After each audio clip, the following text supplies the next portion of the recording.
Sir, no commission, no surcharges, always direct settlement. ಡ್ರೈವರ್ಗಳಿಗೆ ದುಡಿಮೆ ಜಾಸ್ತಿ ಆಗುತ್ತೆ, ಕಸ್ಟಮರ್ಗಳಿಗೆ ಯಾವಾಗಲೂ ಕಮ್ಮಿ ರೇಟಲ್ಲಿ ಗಾಡಿ ಸಿಗುತ್ತೆ. ಗೌರ್ಮೆಂಟೇ ಆ್ಯಪ್ ಲಾಂಚ್ ಮಾಡ್ತಾ ಇದ್ದಾರೆ. ಪ್ಲಸ್ ಆನ್ಲೈನಲ್ಲೂ ಬುಕ್ಕಿಂಗ್ ಮಾಡ್ಕೋಬೋದು. ಆನ್ಲೈನಲ್ಲಿ ಈ OAOT one India one taxi ಅಂತ ಏನು ಆ್ಯಪ್ ಇದೆ, ಇದರ ಮುಖಾಂತರ ಯಾರೇ ಬುಕ್ ಮಾಡಿದ್ರು ಅವರ ಡೋರ್ ಸ್ಟೆಪ್ಪಿಗೆ ಬಂದು ಡ್ರೈವರ್ಗಳು ಸರ್ವಿಸ್ ಕೊಡ್ತಾರೆ ಅಷ್ಟೇ. ಅವ್ರ ಸಂಪಾದನೆಯಲ್ಲಿ ನಾವು ಯಾರು ಕೈ ಇಕ್ಕೋದಿಲ್ಲ, ಯಾವಾಗಲೂ ಇಕ್ಕೋದಿಲ್ಲ. ಪ್ರತಿಯೊಂದು ಆಲ್ರೆಡಿ ಅಗ್ರಿಮೆಂಟಲ್ಲಿ ಮೆನ್ಷನ್ ಆಗಿರೋದ್ರಿಂದ, DC ಅದಕ್ಕೆ ವಿಟ್ನೆಸ್ ಆಗಿರೋದ್ರಿಂದ ಯಾರೇ ಬಂದರೂ ಆ ಕಾನೂನು ನಾವು ಫಾಲೋ ಅಪ್ ಮಾಡಬೇಕಾಗುತ್ತೆ. ಪ್ಲೇಸ್ಟೋರು iOS ಎರಡೂ ಇದೆ. ಇವಾಗ ಈಸಿ ಆನ್ಬೋರ್ಡಿಂಗ್ ಇದೆ. ಅವ್ರು ಆನ್ಲೈನಲ್ಲೇ ಮಾಡ್ಕೋಬೋದು. ನಮ್ಮ ಆಫೀಸ್ಗೆ ಎಲ್ಲೂ ಬರಬೇಕು ಅಂತ ಅವಶ್ಯಕತೆ ಇಲ್ಲ. ಲೈಫ್ ಟೈಮ್ 0 ಕಮಿಷನ್ ಇದೆ. ಮತ್ತು ಅವ್ರಿಗೆ ಸರ್ಚಾರ್ಜು ಮತ್ತು ಇದೆಲ್ಲ ಯಾವುದೂ ಇರೋದಿಲ್ಲ. ಮತ್ತು ಯಾವಾಗಲೂ ಕಸ್ಟಮರ್ ಡೈರೆಕ್ಟಾಗಿ ಡ್ರೈವರ್ಗೆ ದುಡ್ಡು ಕೊಡೋದ್ರಿಂದ ನಾಳೆ ದುಡ್ಡು ಬರುತ್ತೆ, ನಾಳೆ ದುಡ್ಡು ಬರುತ್ತೆ, ಕಟ್ಟಾಯಿತು, ಜಾಸ್ತಿ ಆಯಿತು, ಈ ತಲೆನೋವೇ ಇರೋದಿಲ್ಲ.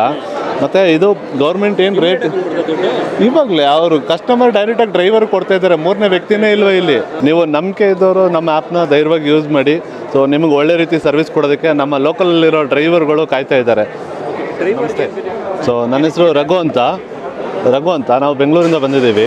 ಸೊ KDM ಕಡೆಯಿಂದ ನಮ್ಮದು ಪ್ರಾಡಕ್ಟಿಗೆ ಸಪೋರ್ಟ್ ಮಾಡಿ ಲಾಂಚ್ ಮಾಡ್ತಾ ಇದ್ದಾರೆ. ನಾವು ಆದಷ್ಟು ಬೇಗ ಮೈಸೂರಿಗೂ ಬರ್ತಾ ಇದ್ದೀವಿ.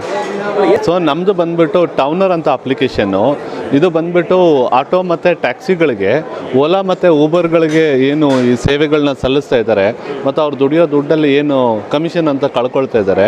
ಸೊ ಅದನ್ನು ದೂರಪಡಿಸೋದಕ್ಕೋಸ್ಕರ ಗೌರ್ಮೆಂಟ್ ಕಡೆಯಿಂದನೇ ಸಪೋರ್ಟ್ ಮಾಡಿ ಗೌರ್ಮೆಂಟೇ ಆ್ಯಪ್ ಲಾಂಚ್ ಮಾಡ್ತಾ ಇದ್ದಾರೆ.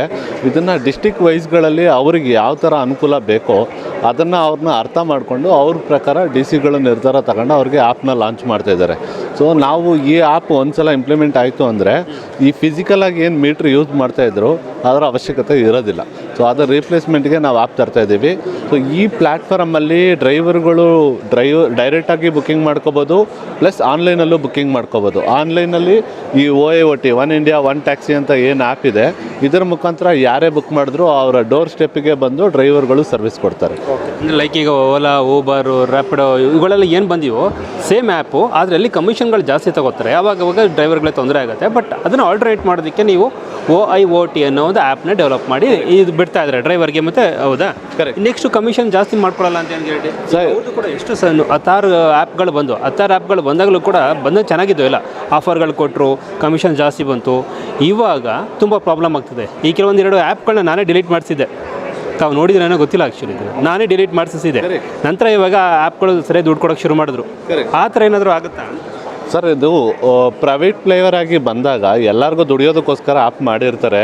ಫಸ್ಟು ಬಂದಾಗ ಆಸೆ ತೋರಿಸ್ತಾರೆ, ಆಮೇಲೆ ದುಡ್ಡು ಕಿತ್ಕೊಳ್ತಾರೆ. ಸೊ ನಾವು ಬಂದುಬಿಟ್ಟು ಗೌರ್ಮೆಂಟ್ ಪಾರ್ಟ್ನರ್ಶಿಪ್ಪಲ್ಲಿ ಬರ್ತಾ ಇದ್ದೀವಿ. ನಮಗೆ ಏನು ರೆಗ್ಯುಲೇಟ್ ಮಾಡಬೇಕು ಅದನ್ನು ಡಿಸ್ಟಿಕ್ ವೈಸಲ್ಲಿ ಡಿಸ್ಟಿಕ್ ಕಲೆಕ್ಟರ್ಗಳೇ ಡಿಸೈಡ್ ಮಾಡ್ತಾರೆ ಏನು ಕಾನೂನನ್ನ ಪಾಲನೆ ಮಾಡಬೇಕು ಅಂತ. ನಾವು ಅದನ್ನು ನಮ್ಮ ಟೆಕ್ನಾಲಜಿ ಮುಖಾಂತರ ಅವ್ರಿಗೆ ಫೆಸಿಲಿಟೇಟ್ ಮಾಡ್ತೀವಿ ಹೊರತು ಡ್ರೈವರ್ಗಾಗಲಿ ಕಸ್ಟಮರ್ಗಾಗಲಿ ಕೊಡೋ ದುಡ್ಡಲ್ಲಿ ನಮ್ಮದೇನು ಇನ್ವಾಲ್ವ್ಮೆಂಟ್ ಯಾವಾಗಲೂ ಇರೋದಿಲ್ಲ. ಸೊ ಕಸ್ಟಮರ್ ಡೈರೆಕ್ಟಾಗಿ ಡ್ರೈವರ್ ಕೊಡ್ತಾರೆ ಅಷ್ಟೇ. ಸೊ ನಾವು ಡ್ರೈವರ್ಗಳ ಹತ್ರ ಪ್ಲ್ಯಾಟ್ಫಾರ್ಮ್ ಚಾರ್ಜ್ ಅಂತ ಏನು ತೊಗೋಬೇಕು ಅಂದ್ಕೊಳ್ತಾ ಇದ್ದೀವಿ, ಅದನ್ನು ಗೌರ್ಮೆಂಟ್ ನಿರ್ಧಾರ ಮಾಡುತ್ತೆ. ಐದರ್ ಗೌರ್ಮೆಂಟ್ ಕೊಡುತ್ತೆ, ಇಲ್ಲ ಡ್ರೈವರೇ ನಮಗೆ ದಿನಕ್ಕೆ 10 ರೂಪಾಯಿ ಆ ಥರ 20 ರೂಪಾಯಿ ಆ ಥರ ಕೊಡ್ತಾರೆ ಅಷ್ಟೇ. ಅವ್ರ ಸಂಪಾದನೆಯಲ್ಲಿ ನಾವು ಯಾರು ಕೈ ಇಕ್ಕೋದಿಲ್ಲ, ಯಾವಾಗಲೂ ಇಕ್ಕೋದಿಲ್ಲ.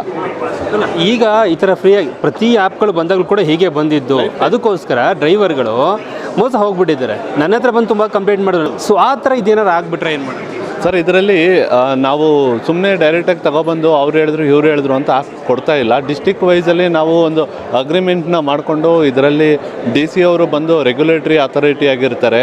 ಸೊ ನಾವು ಬಂದು ಟೆಕ್ ಫೆಸಿಲಿಟೇಟರ್ ಆಗಿರ್ತೀವಿ. ಇಲ್ಲಿ ಡ್ರೈವರ್ಗಳು ಮತ್ತು ಯೂನಿಯನ್ಗಳು ಸರ್ವಿಸ್ ಪ್ರೊವೈಡರ್ ಆಗಿರ್ತಾರೆ. ಸೊ ಇಲ್ಲಿ ನಮಗೆ ಯಾರಿಗೆ ಏನೇ ತೊಂದರೆ ಆದ್ರೂ ನಾವು ಕಾನೂನು ರೀತಿಯಲ್ಲಿ ಅದನ್ನು ಬಗೆಹರಿಸ್ಕೊಂಡು ಅವರ ಅಡಿಯಲ್ಲಿ ಕೆಲಸ ಮಾಡ್ತಾ ಇರೋದ್ರಿಂದ ನಾವು ನಮ್ಮ ಯಾವುದೇ ಸಿಸ್ಟಮ್ನ ಚೇಂಜ್ ಮಾಡಬೇಕಂದ್ರೆ ಅದು ಗೌರ್ಮೆಂಟಿಂದ ಅಪ್ರೂವಲ್ ಬರಬೇಕು ನಮಗೆ. ಸೊ ಯಾರೇ ಬಂದರೂ ಆ ಕಾನೂನು ನಾವು ಫಾಲೋ ಅಪ್ ಮಾಡಬೇಕಾಗುತ್ತೆ. ಆ ಡಿಸ್ಟ್ರಿಕ್ಟ್ನಲ್ಲಿ ಆ ಜಿಲ್ಲಾಧಿಕಾರಿಗಳು ಇನ್ಶೂರೆನ್ಸ್ ತಗೊಳ್ತಾರೆ. ಏನಾದರೂ ಹೆಚ್ಚು ಕಡಿಮೆ ಆಯಿತು ಅಂತಂದರೆ ಅದನ್ನು ಬ್ಯಾನ್ ಮಾಡಿಸೋದೇ ಆಗಿರ್ಬೋದು, ಅಥವಾ ಕರೆಕ್ಟಾಗಿ ಕಮಿಷನ್ ಕೊಡೋದೇ ಆಗಿರ್ಬೋದು. ಡ್ರೈವರ್ಗಳಿಗೂ ಮೋಸ ಆಗ್ಬೋದು ಅನ್ನೋ ನಿಟ್ಟಿನಲ್ಲಿ ಅವ್ರು ಇನ್ಶೂರೆನ್ಸ್ ತಗೋತಾರೆ. ಇದರ ಮುಖಾಂತರ ಏನೇ ತೊಂದರೆ ಆದ್ರೂ ಅದನ್ನು ನಮ್ಮ ಮೇಲೆ ಕಂಪ್ಲೇಂಟ್ ಮಾಡ್ತಾರೆ. ಡ್ರೈವರ್ಗಳು ಸರ್ವಿಸಲ್ಲಿ ಏನೇ ತೊಂದರೆ ಮಾಡಿದ್ರು ಡ್ರೈವರ್ ಮೇಲೆ ಆಕ್ಷನ್ ತಗೊಳ್ತಾರೆ. ಕಾನೂನು ರೀತಿಯಲ್ಲಿ ಏನೇ ಅವಶ್ಯಕತೆ ಇದ್ರೂ ಅದನ್ನು DC ಅವ್ರು ನಿರ್ಧಾರ ಮಾಡ್ತಾರೆ. ಈ ಆ್ಯಪ್ ಪ್ಲೇಸ್ಟೋರ್ನಲ್ಲಿ ಇದೆಯಾ? ಪ್ಲೇಸ್ಟೋರು iOS ಎರಡೂ ಇದೆ. ಕಳೆದ ತಿಂಗಳು 29ನೇ ತಾರೀಕು ಅಷ್ಟೇ ಹುಬ್ಳಿಯಲ್ಲಿ ನಮ್ಮ ಶರತ್ ಬಚ್ಚೆ ಸರ್ ಮತ್ತು ದರ್ಶನ್ ಸರ್ ಅವರು ಆ್ಯಪ್ನ ಲಾಂಚ್ ಮಾಡಿದ್ದಾರೆ.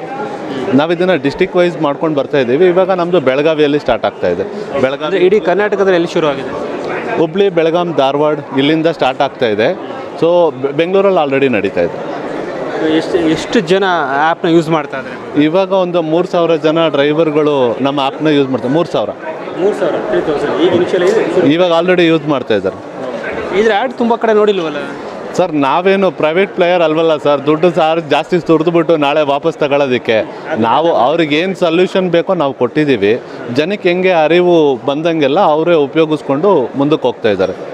ಇದು ಪಾಪ್ಯುಲರ್ ಆದರೆ ಸ್ವಲ್ಪ ಜಾಸ್ತಿ ಆಗುತ್ತೆ. ಈಗ ರೈಟ್ ನ್ಯೂಸ್ ನೋಡಿದವ್ರಿಗೆ ಏನು ಹೇಳ್ತೀರಾ? ಇವಾಗ ಸರ್, ನೀವು ಲೋಕಲಲ್ಲಿರೋ ಬಿಸ್ನೆಸ್ ಓನರ್ಗಳು ಅಥವಾ ಸರ್ವಿಸ್ ಪ್ರೊವೈಡರ್ಗಳಿಗೆ ಫಸ್ಟು ಸಪೋರ್ಟ್ ಮಾಡಿ. ಮತ್ತು ಅವ್ರದ್ದು ಅನ್ಆರ್ಗನೈಸ್ ಸೆಕ್ಟರಿಂದ ಆರ್ಗನೈಸ್ ಸೆಕ್ಟರ್ ಮಾಡೋದಕ್ಕೆ ಗೌರ್ಮೆಂಟ್ ಆಲ್ರೆಡಿ ಒಂದು ಹೆಜ್ಜೆ ಮುಂದೆ ಇಟ್ಟಿದೆ. ಡ್ರೈವರ್ಗಳು ತಿಳುವಳಿಕೆಯಿಂದ ಇದನ್ನು ಉಪಯೋಗಿಸಿ ಕಸ್ಟಮರ್ಗಳು ಬೇರೆ ಎಲ್ಲ ನಮ್ಮ ದುಡ್ಡು ಪೋಲಾಗೋದಕ್ಕಿಂತ ಲೋಕಲಲ್ಲಿರೋ ಡ್ರೈವರ್ಗಳಿಗೆ ಸಪೋರ್ಟ್ ಮಾಡಿ. ಸೊ ಮುಂದಕ್ಕೆ ಯೂಸ್ ಮಾಡಿ ನಮ್ಮ ಅಪ್ಲಿಕೇಶನ್ ಅಂತ ಕೇಳ್ಕೊಳ್ತೀನಿ.